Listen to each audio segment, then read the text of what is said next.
कुछ लोग ये चाहते थे कि नवाज शरीफ बाहर चले जाएं। अगर फवाद चौधरी साहब की इस बात को मान लिया जाए तो फिर क्या हुकूमत के ही कुछ लोग इसमें उन्हीं की मिली भगत से सब कुछ हुआ है?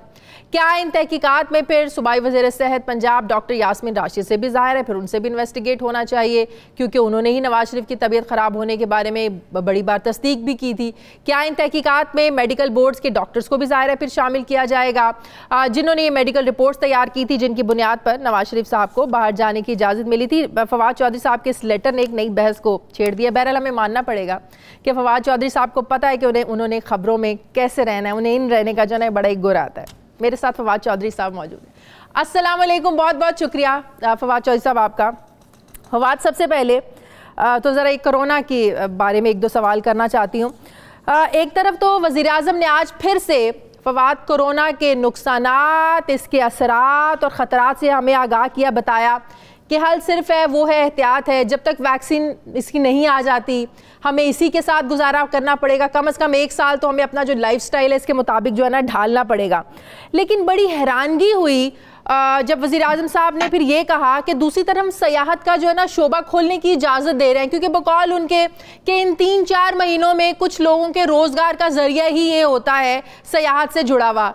अब लोगों को समझ में नहीं आ रही, लोगों को खुलेआम घूमने फिरने की इजाज़त दे के हम ये कैसे एक्सपेक्ट कर सकते हैं कि SOPs पर अमल होगा, लोग एहतियात करेंगे।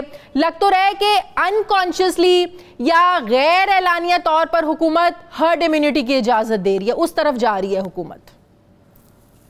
नहीं, तो पहले तो आपका पॉइंट ऑफ व्यू ये है कि लोगों को घरों में बंद कर देना चाहिए और किसी को बाहर निकलने की इजाजत नहीं देनी चाहिए, कारोबार वगैरह बंद कर देने चाहिए, ये आपका पॉइंट ऑफ व्यू? नहीं, कारोबार करने की बिल्कुल इजाजत दें, लेकिन फिर अगर आप खतरात के बारे में बता रहे हैं फिर ये ना कहें कि आप घूमने के लिए बाहर निकल जाएं। घूमने के लिए बाहर निकलेंगे, मरी के मॉल रोड पे किसको रोकेंगे जाने से आप?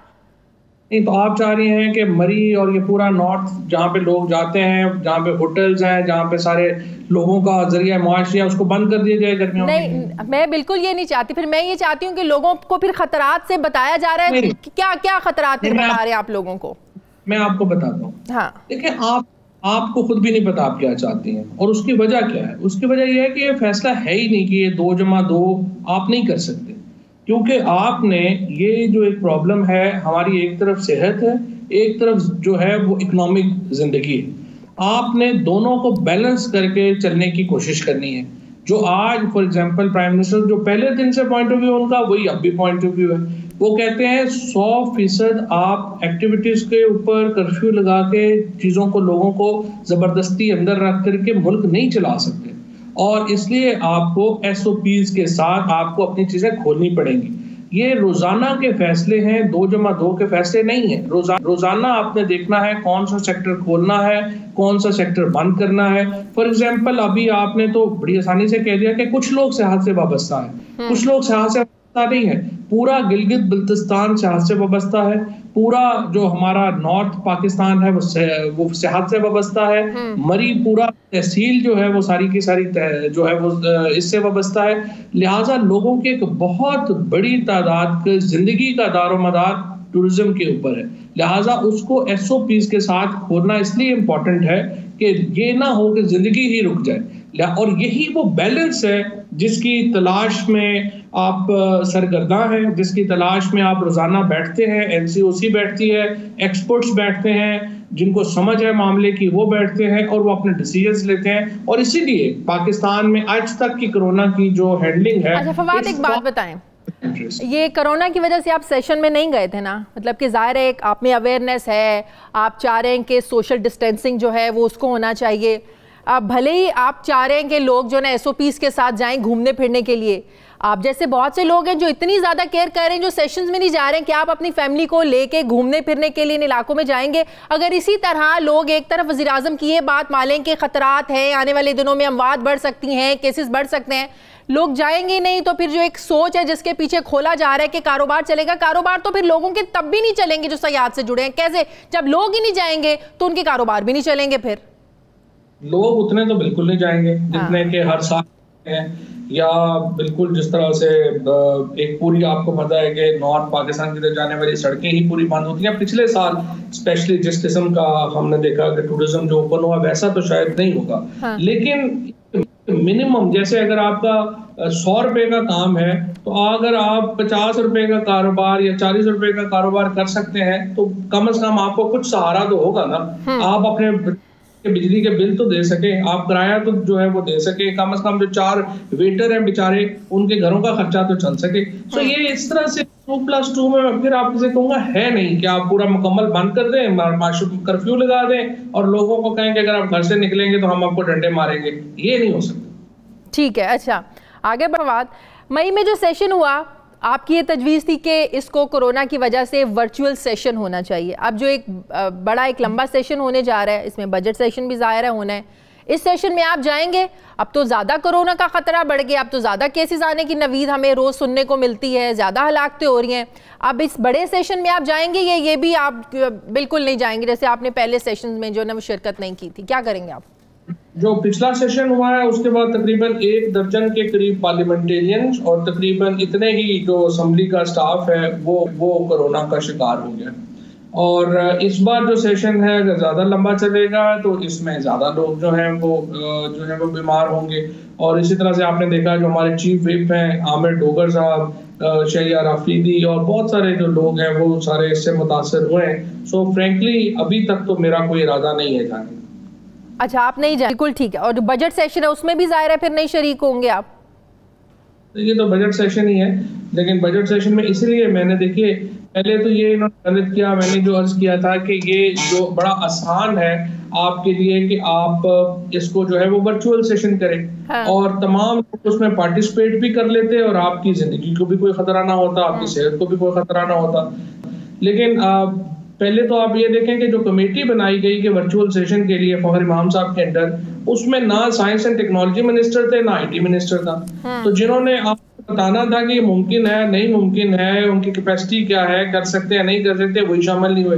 अब आप पंजाब असेंबली का उठा करके देख लें, वो कह रहे हैं कि 3 हॉल उन्होंने ले लिए हैं एक होटल में। अगर हॉलों में करानी है तो भाई तो आप अपने असेंबली हॉल में करा लें, फिर उसमें क्या प्रॉब्लम है? करोड़ों रुपया वहाँ पे लगे ये लोग होटल्स में।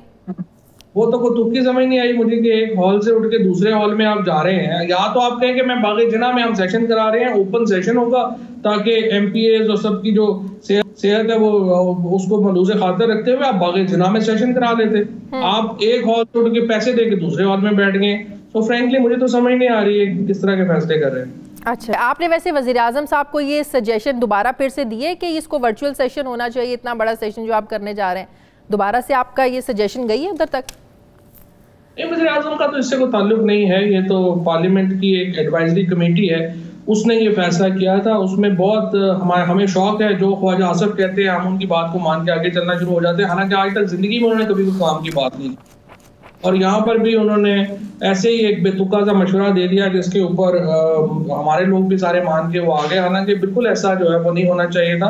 इसमें देखें ना, सवाए इसके वर्चुअल सेशन का नुकसान क्या है? उसका नुकसान ये है कि आप एक दूसरे को किताबें नहीं मार सकते, किताबें फाड़ के आप बजट कॉपीज दे सकते।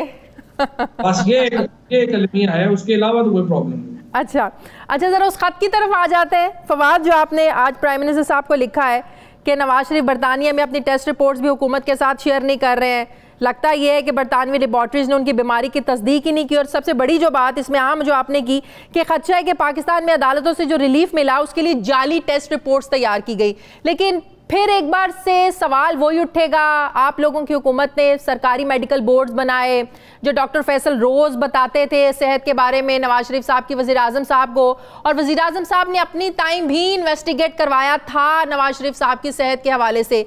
वज़ीर आज़म साहब से भी झूठ बोला गया, जो डॉक्टर फैसल बताते थे। ताहिर शमसी साहब को बुलाया गया, सब ने कहा, डॉक्टर यास्मीन राशिद साहिबा कहती थी कि मैं भी तस्दीक करती हूँ, उनकी हालत ठीक नहीं है, कभी भी कुछ भी हो सकता है।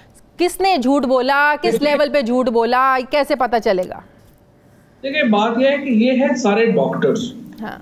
आप भी अगर डॉक्टर होंगी और मैं आपके सामने ये रिपोर्ट रखूं कि ये रिपोर्ट के मुताबिक ब्लड प्रेशर बहुत ज़्यादा है, दिल की धड़कन जो है वो बहुत ज़्यादा है, शुगर लेवल जो है वो बहुत कम है, प्लेटलेट्स बिल्कुल जो है वो नीचे लग गए हैं और जो ब्लड सैंपल्स हैं वो सही नहीं है, तो आप भी एग्जैक्टली अगर आप डॉक्टर होंगी तो आप उस रिपोर्ट के ऊपर एक अपनी राय यही कायम करेंगी कि ये मरीज बहुत सख्त बीमार है। मसला डॉक्टर के ओपिनियन का नहीं है, मसला उन रिपोर्ट्स का है जो इन डॉक्टर्स के लिए तैयार की गई। और ये पाकिस्तान में, और देखिए अगर मैं ये क्या कह रहा हूँ, मैं ये कह रहा हूँ कि अगर वो बीमार होते और यही रिपोर्ट्स बरतानिया की जो लैब है वो उसकी तस्दीक करती तो सही बात थी, लेकिन अब तो वो बरतानिया की रिपोर्ट्स को तो शेयर ही नहीं कर रहे हैं, क्योंकि बरतानिया की रिपोर्ट्स है वो एक्चुअली इन रिपोर्ट्स की तस्दीक ही नहीं कर रही। और जब वो अब या बरतानवी रिपोर्ट सही है या पाकिस्तान की रिपोर्ट सही है,